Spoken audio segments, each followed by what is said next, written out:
Membership ಒಂದು fees ಇರ್ತದೆ. Next ಬಂದ್ಬಿಟ್ಟು ಈಗಾಗಲೇ 1000 ಜನಕ್ಕೆ ಮಾಡಿಸ್ಕೊಟ್ಟಿದ್ದೀನಿ. ಮತ್ತೆ ಬಂದು ನಾವೇ ಏನೇ ಆಗೋಗಳಿದ್ರು ಈಗ ಒಂದು ಡೆಡ್ಲೈನ್ಸ್, ಒಂದು ಮದುವೆದು ಮತ್ತೆ ಸ್ಕಾಲರ್ಶಿಪ್ಗಳು ಆಗ್ತಾ ಇದ್ದೀವಿ ಆಲ್ರೆಡಿ. ಅದನ್ನು ನೆಕ್ಸ್ಟ್ ನಾವು ಅವ್ರಿಗೆ ಸ್ಯಾಂಕ್ಷನ್ ಮಾಡಿಸ್ಕೊಡ್ತೀವಿ. ಇದೆಲ್ಲ ನಡೀತಾ ಇದೆ. ಒಂದು ವೇಳೆ 2-3 ವರ್ಷ ಆಗಿದ್ರು ಅವ್ರಿಗೆ ಹೊಸ ಕಾರ್ಡನ್ನು ಮಾಡಿಸ್ಕೊಡ್ತೀವಿ. ಮತ್ತೆ ಇಲ್ಲಿ ಕುರಿ ಸಾಕಾಣಿಕೆ ಅವ್ರಿಗೆ ಏನಪ್ಪ ಕೆಲಸ ಅಂತ ಹೇಳೋದಿದ್ರೆ ಅಸಂಘಟಿತ ವಲಯ ಅಂತ ಹೇಳಿ ಇನ್ನೊಂದು ಬಂದಿದೆ. ಅದರಲ್ಲಿ ಸುಮಾರು 40 ಕ್ಯಾಟಗರಿ ಇದೆ. ಏನು?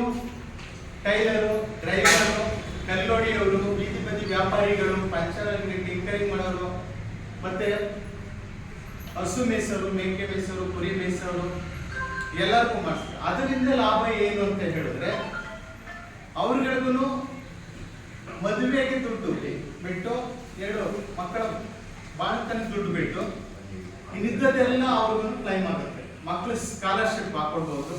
1ನೇ ಕ್ಲಾಸಿಂದ ಹಿಡಿದು PC, MD, PhD, ಡಾಕ್ಟರೇಟ್ ಮಾಡುವಂತ ಮಕ್ಕಳುಗಳವರೆಗೂ ಹಾಕ್ಬೋದು. ಅದರಲ್ಲಿ ಬಂದ್ಬಿಟ್ಟು 3000ದಿಂದ ಹಿಡಿದು 25,000 ತನಕ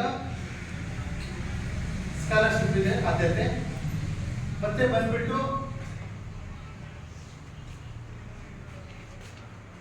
ಹಾಸ್ಪಿಟಲ್ ಕ್ಲೈಮ್ಸ್ ಇರ್ತದೆ.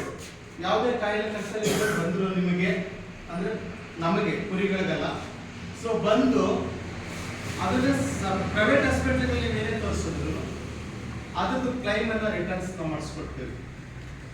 ಮತ್ತೆ ಬಂದು ಅದು ಬಿಲ್ಗಳನ್ನ ಕೊಡ್ಬೇಕು, ಅದನ್ನೆಲ್ಲ ನಾವು ಹೇಳ್ತೀವಿ ಮಾಡ್ಕೊಡುವಾಗ ಯಾವುದನ್ನೇ ನಮ್ಮ ಗಮನ ತಂದು. ಮತ್ತೆ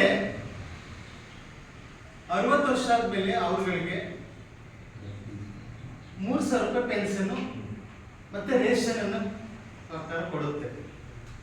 ಮಿನಿಮಮ್ 3 ವರ್ಷ ಆಗಿರ್ಬೇಕು. ಆ ಕಾರ್ಡ್ ಮಾಡಿಸಿ ಇಲ್ಲಿದವರು